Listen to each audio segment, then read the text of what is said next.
all our Sports Today family members. These are the latest sporting headlines that's making the rounds this Friday. The major bit of news and the controversy that I'm giving you is Rivaba Jadeja's comment on certain Indian players. Now, in one of the speeches that she made, Rivaba Jadeja stated that her husband Ravindra Jadeja has been to many tours in Australia, South Africa, England, and all the Western countries that's there. He has never gotten into bad habits. He's never gotten intoxicated, unlike several other Indian players. Now, who are those Indian players that she's referring to? And was this comment necessary? Who is Rivaba Jadeja targeting at this point in time? Because one has to understand that these kind of comments are really taken into big scrutiny by a lot of fans, by a lot of players. Other players get intoxicated and indulge in bad habits. Is she targeting the youngsters? Is she targeting the senior players? Who are they targeting? Yes, you may want to present your husband in a good light, which is great. But was this necessary to ensure that you put the other players down? It may be the truth, it may not be the truth. Unless Rivaba Jadeja doesn't offer a clarification, we will never know. But is this comment necessary? On the intoxication and bad behavior of certain Indian players. She didn't specify who those Indian players were. That is the one problem that we are currently encountering. And people are still angry over what has happened with the India loss in Chandigarh. Now remember, this is just the 6th loss that India have had in the last 1.5 years. You have lost less but have won more. Now Surya Kumar Yadav gave an explanation about why he wanted to promote Axar Patel to number 3 during the India vs South Africa match in Chandigarh. He mentioned in the post-match presentation that yes, we are looking at the fact that Axar Patel batted very well in the first game. And that is why we wanted to ensure that we gave him a promotion to number 3. But again, remember, Axar Patel was batting, he batted well when India were setting a total. Here, while chasing, you did not have reverted it to type. Maybe that is the one thing that the Indian team management forgot at this stage. You can't revert back to type in a chase. Axar was setting up a total at that time in Cuttack. Here, you just ensured that, okay, you scrambled the entire chaser, because he himself said, I and Shubman had to perform well and had to score big because he can't rely on Abhishek each and every time. So that is the one thing which Surya Kumar Yadav reiterated. But yes, the pressure will be there heading into Dharamshala, because we go 1-2 down, then you have to fight out of your skin to ensure you win the series. That's how fragile this T20I series is. But again, are you going to read too much into a T20I loss, T20I series loss? That is one thing which we all will have to decide at this stage.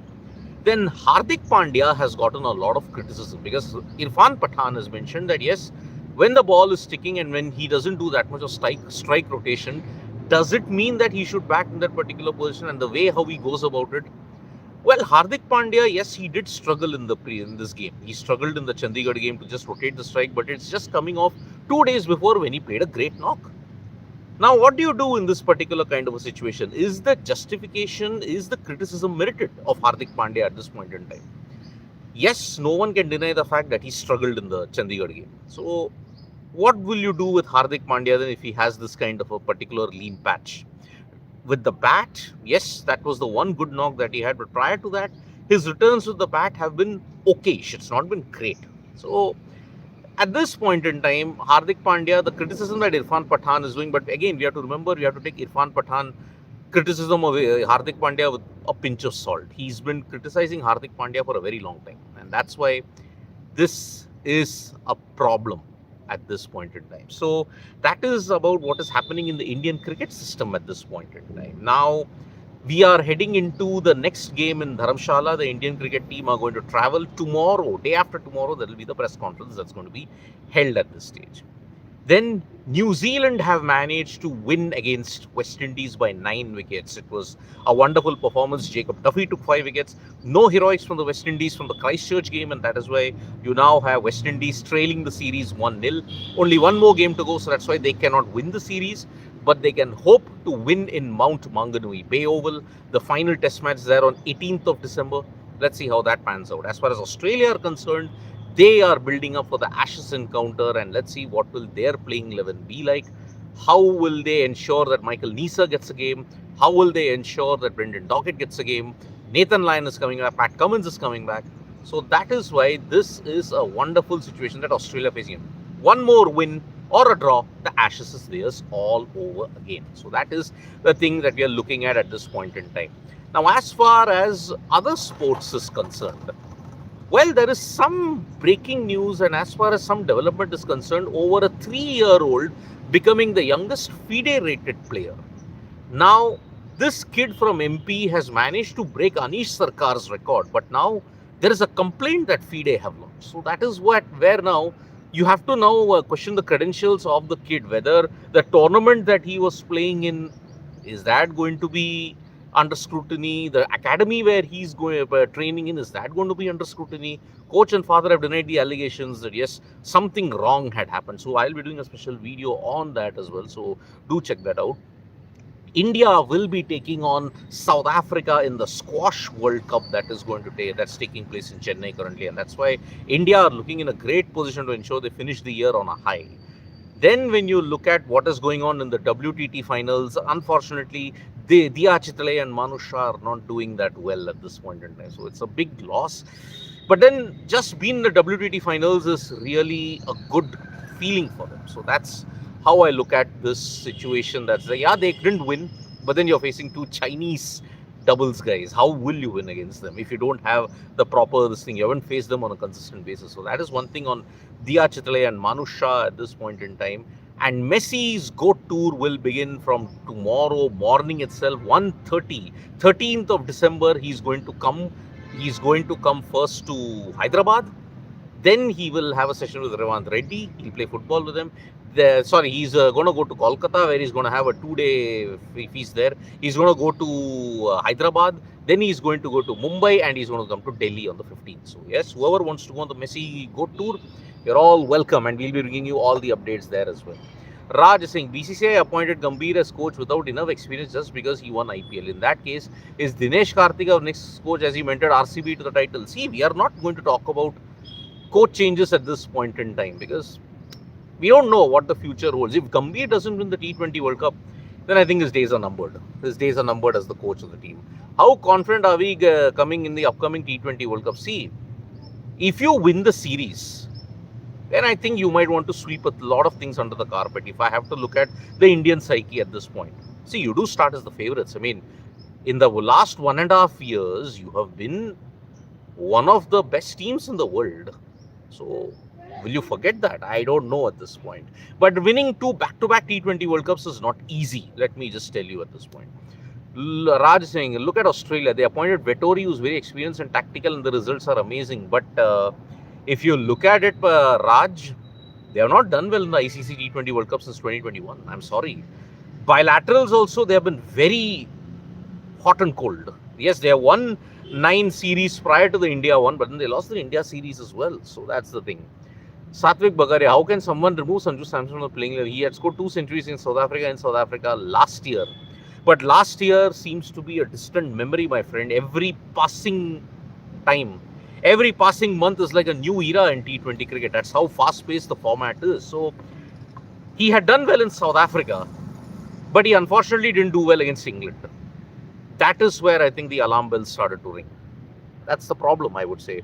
It is really alarming with captain and vice captain not scoring the T20 World Cup ahead. Really alarming situation. I am honestly telling you, are you going to read too much into a bilateral series? Let me just be frank about it.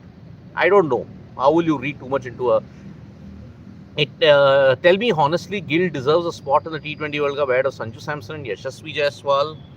I don't know what the BCCI is thinking at this stage. Let's be very honest about it. I really don't know what the BCCI is thinking, what the management is thinking at this stage. Why have you ensured 3 players go out to fit in 1 person? Rinku Singh can't play, Sanju can't play, Yashasvi can't play. Are the BCCI going to shun the ego and say that the experiment has failed? I don't think so. There is merit in the fact that maybe you are looking at Shubman Gill as the future in all formats. Maybe that situation itself is wrong, but who will tell the BCCI that? If Shubman Gill does well in the remaining 3 games, he does well in the New Zealand series, then this will be counted as a knee-jerk reaction. I think the BCCI have gone down that road. Let's see how it pans out. Compare Abhay Chauhan, compare Dubey, Jitesh, Axar as finishers to what other teams have. Honestly, they barely give me any confidence as a player, and the Titan Bumrah slowly sinking after that injury. Well, Bumrah as a test bowler has been great, but T20s, yeah, many people were raising an objection even during the Asia Cup as well. So that's the thing. Farhad Fadiq is saying, by Abhishek, what happened? Abhishek, well, he's supposed to have a lean run. I mean, he had a great start to 2025, but then teams have found him out. He has to now adapt in that sense. And last comment I'll take, if they want Gill as future captain, they should have done it after World Cup. Why disturb a good winning team combination just before the World Cup? Well, if you want to strictly look at team combinations, my friend, Hardik Pandya was shunted out after the 2023 situation. You got in Rohit and Virat just 3 months prior to the T20 World Cup. There were situations there. There was a situation, how could you get them all? But you won the World Cup. That is why all those things get swept under the carpet. You won the World Cup, nothing matters. They performed, nothing matters. You got them in, stroke of genius. If you get him in, if you get a Gill now, 6 months into the T20 World Cup, that's still a long period of time at this stage. Please give Gill but room as captain and vice captain. Then he can't play. Simple. He can be your captain in ODI and tests.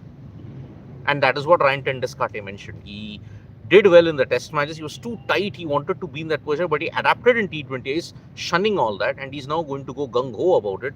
But so far in 2 games, it's not worked. So let's see how it pans out. So thank you so much, folks, for joining us for this morning wrap.